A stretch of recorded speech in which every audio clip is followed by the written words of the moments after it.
एक बार की बात है, एक छोटे से गांव में राजू नाम का एक लड़का रहता था। राजू अपने आलस्य और महत्वाकांक्षा की कमी के लिए जाने जाते थे। उसे समय बर्बाद करने और महत्वपूर्ण कार्यों में टालमटोल करने की आदत थी। समय को महत्व देने के लिए अपने परिवार और दोस्तों की लगातार सलाह के बावजूद राजू को इसका महत्व समझ में नहीं आया। एक धूप वाला दिन श्री नाम का एक बुद्धिमान बूढ़ा व्यक्ति सिंह गांव पहुंचे। वह अपनी बुद्धिमत्ता और लोगों की समस्याओं को हल करने की क्षमता के लिए जाने जाते थे। यह बात तेजी से फैल गई और जल्द ही राजू को सिंह के आगमन के बारे में पता चला। जिज्ञासा बढ़ी, उसने बूढ़े व्यक्ति का मार्गदर्शन लेने का फैसला किया। राजू सिंह के पास पहुंचे, जो एक बड़े पीपल के पेड़ के नीचे बैठा था। आदरपूर्ण प्रणाम के साथ उसने पूछा, सर, मुझे बताया गया है कि आपके पास बहुत बड़ी बुद्धि है। क्या आप कृपया मुझे मार्गदर्शन दे सकते हैं कि मैं अपने जीवन का अधिकतम लाभ कैसे उठाऊं? सिंह मुस्कुराए और सिर हिलाया। युवक के संघर्ष को समझते हुए उसने अपने बैग से एक घंटा निकाला और राजू को दे दिया। उन्होंने कहा, यह घंटा घर समय का प्रतीक है। रेत का प्रत्येक कण आपके जीवन के एक अनमोल क्षण का प्रतिनिधित्व करता है। राजू ने घंटे का चश्मा अपने हाथों में पकड़ लिया, उसके महत्व का वजन महसूस करते हुए। अब श्रीमान, सिंह ने आगे कहा, मैं चाहता हूं कि आप कल्पना करें कि इस घंटे के चश्मे से गिरने वाला रेत का प्रत्येक कण एक बर्बाद अवसर है।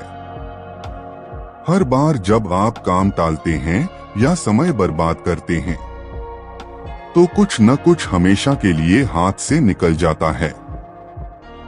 राजू ने अपने कृत्य की गंभीरता को समझते हुए श्रीमान की बात ध्यान से सुनी। सिंह ने आगे कहा, समय एक अनमोल उपहार है मेरे बेटे। यह किसी का इंतजार नहीं करता।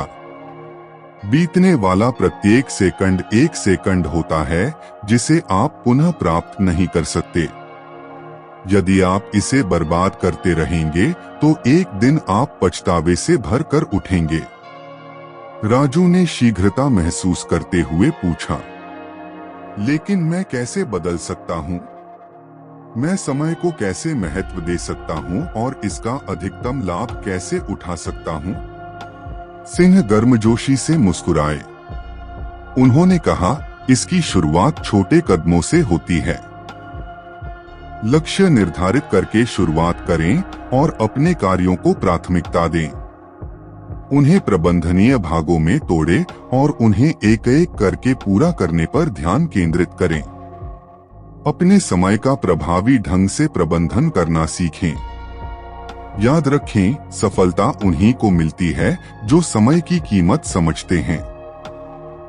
राजू ने बूढ़े व्यक्ति की सलाह को दिल से लिया और अपना तरीका बदलने का फैसला किया। उन्होंने अपनी दैनिक दिनचर्या को व्यवस्थित करके विभिन्न गतिविधियों के लिए विशिष्ट समय सीमा निर्धारित करके शुरुआत की। उन्होंने विकर्षणों को दूर किया और केवल हाथ में लिए गए कार्य पर ध्यान केंद्रित किया। धीरे धीरे राजू ने अपने जीवन में एक सकारात्मक बदलाव देखा। दिन सप्ताहों में और सप्ताह महीनों में बदल गए। राजू का नया समर्पण और अनुशासन रंग लाया।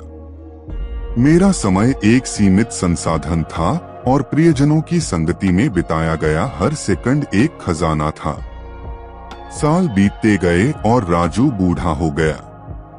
उनके गांव ने उनकी उल्लेखनीय उपलब्धियों और समय के बुद्धिमानीपूर्ण उपयोग के लिए उन्हें सम्मानित किया। उन्होंने युवा पीढ़ी के साथ अपनी यात्रा साझा की और उनसे हर गुजरते पल को संजोने और अपने जीवन का अधिकतम लाभ उठाने का आग्रह किया। राजू की कहानी दूर दूर तक फैल गई, जिसने अनगिनत लोगों को समय के साथ अपने संबंधों का पुनर्मूल्यांकन करने के लिए प्रेरित किया। लोग यह समझने लगे कि समय महज एक वस्तु नहीं है, बल्कि एक अनमोल उपहार है जिसे संजोकर रखने की जरूरत है। और इस प्रकार गांव श्रीमान की बुद्धिमत्ता के तहत फला फूला। सिंह और राजू का परिवर्तित जीवन हर किसी को समय के महत्व और उनकी नीति को आकार देने में इसकी शक्ति की याद दिलाता है।